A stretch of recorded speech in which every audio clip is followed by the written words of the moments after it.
Hi everybody, this is your instructor Martin Coleman, and today we're going to be talking about online collaboration. Now, first thing we look at is last week we talked about communication, and this week we're talking about collaboration.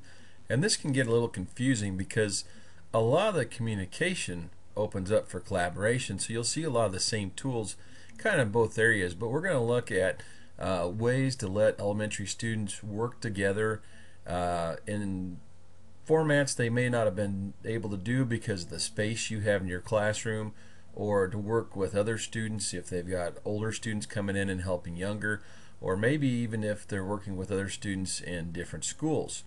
So this can help your class um, with more opportunities to work with other people, to get different ideas and thought processes going there.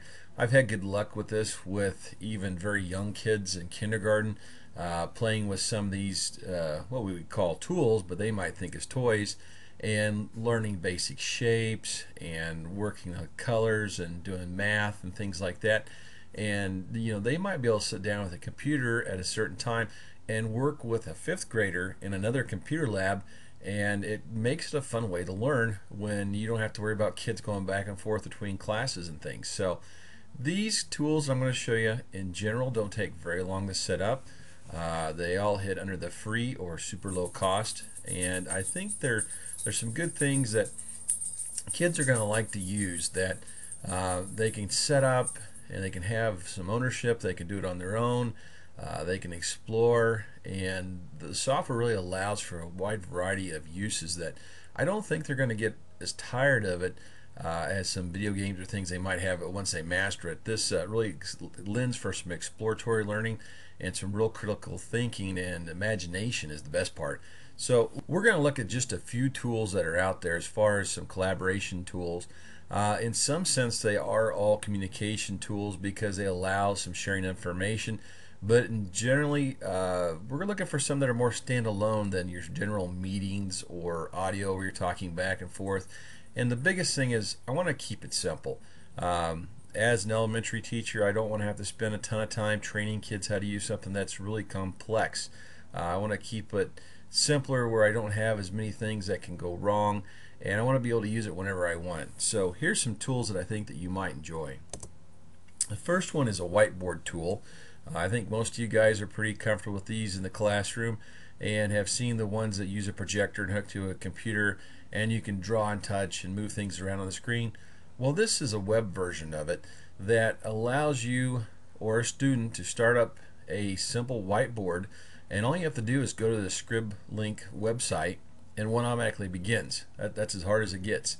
You can see there's a bar across the top of the tools, and these tools up here, you can click pencils, you can draw lines, squares, circles, letters, drop a grid in if you're trying to do something that's going to require exact angles, or mathematical science examples. You can upload pictures, choose different colors.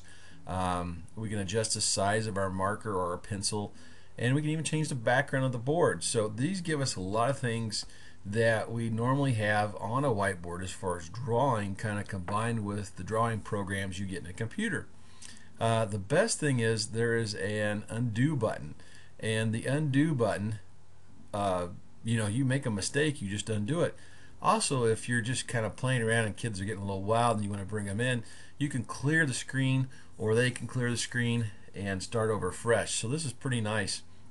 The big thing I like about this is I can invite people, kind of like I have in some of the other communication tools. I can either send them an email URL through their email, or I can make it a bookmark on their computer, or whatever happens to work. And then I can also save and print anything that we do on this whiteboard. ScribLink lets me put it in a format that I can drop into PowerPoints, Word documents, just print out on paper, and I've got a copy of anything that we've done. The other thing I want to talk about is Google Docs, and you guys have seen a lot of the Google products out there and may not have played with the Docs before, but this allows you to post up Word documents, PowerPoints, Excel spreadsheets, and you can go up there and make small changes, and it'll keep track of it, kind of like the wiki. So if you ever make a mistake, you can go back and change it to what it should have been.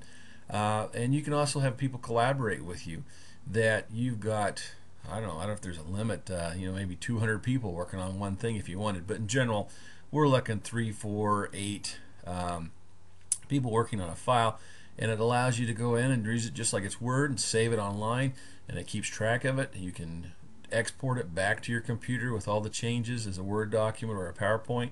You can print it off, you can email it, you can post it as a web page. It's a great tool. We'll get into this a little bit more. This one, I just love the name.